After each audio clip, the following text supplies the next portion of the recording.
Ka-indak! Nakakaaliw! Nakakabaliw! Mato Fado Gentleman.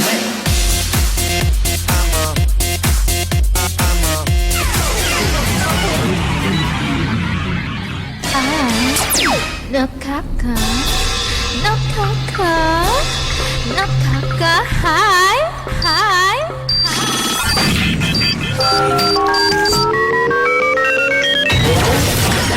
Dito lang yan sa 102.3 Sunlow Radio. Ang radyo na high, na high, na hi.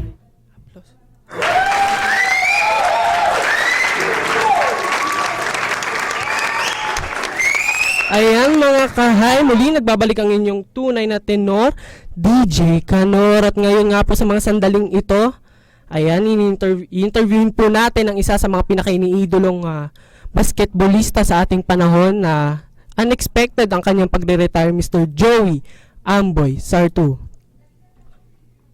Baby squirrel use a sexy motherfucker. Give me your attention, baby. Hello, Mr. Harold. Ayan, kamusta ka na, Mr. Joey Amboy? Okay naman po ako. Okay, Mr. Joey, may mga katanungan lamang po kami sa inyo, no? Dahil sa unexpected na retirement ninyo, ano?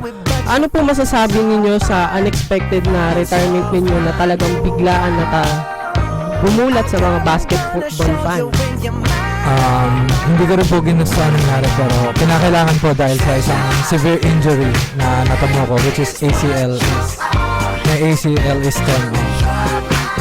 Bakit yun nga po yung naging yung kadahilanan ninyo kung bakit kayo nag-retire? Ngayong nakapag-retire na kayo, ano naman po yung mga memories na dadalhin ninyo as you walk out the court? Maraming memories. I love the game of basketball. I remember when we first became champions. That is 2006 when we became champions. That's very memorable for me. Okay, another question, Mr. Joey Amboy. If ever na may team na may mag-offer sa'yo for a coaching job, would you accept it? Coaching, becoming a coach? Yes, I would accept it. I love basketball. Final question, Mr. Joey. Kung hindi ka naging basketball player, how do you see yourself? I mean, ano ka ngayon siguro? If I'm not a basketball player, I think I would be a cook, a chef maybe, because I love cooking. Ayan, any message for your fans? For my fans, I'm very sorry for that unexpected retirement. I don't know if I'm gonna be back, but yes, I'm good, I'm happy. I wanna rest, I wanna be with my family at the moment. Ayan, maraming salamat, Mr. Joey Amboy Sartu.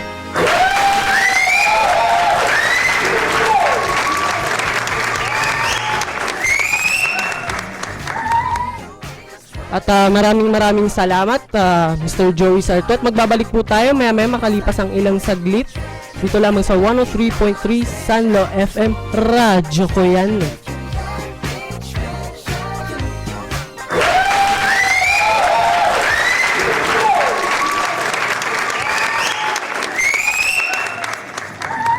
Matagal ko nang